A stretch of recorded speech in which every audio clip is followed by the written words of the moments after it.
Sa unang bahagi ng vlog ni Showbiz Insider talent manager at host na si OG Diaz, napag-usap-usapan nila ng kanyang mga kasama na sina Ate Marena at Mama Loy ang paghain ni Representative Joey Salceda ng House Bill No. 11252 na naglalayong muling bigyan ng 25 years legislative franchise ang media giant na ABS-CBN.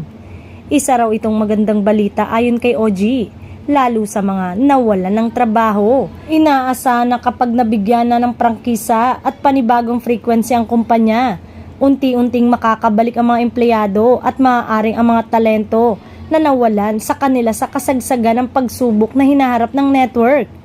May kahirapan nga lang ngayon kung saang frequency ilalagay ang ABS-CBN kapag nabigyan na sila muli ng prangkisa. Dahil sa kasalukuyan, ang kanilang dating frequency na Channel 2 ay hawak na ng All TV ng Advanced Media Broadcasting System o AMBS na hawak ng pamilya Villar.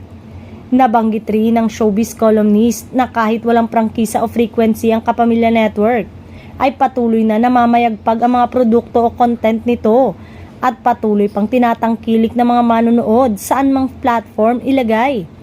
Ibinalita rin ang pagtaas ng stocks nito noong araw na inihain ni Salceda ang panukalang batas. Ibinahagi rin ito na may 3 kongresista na pumabor noon ang humingi ng paumanhin dahil wala raw umanong choice ang mga kinatawan kundi sundin ang utos sa kanila kung ayaw nilang mabawasan o mawala ng kanilang budget sa distritong hawak nila.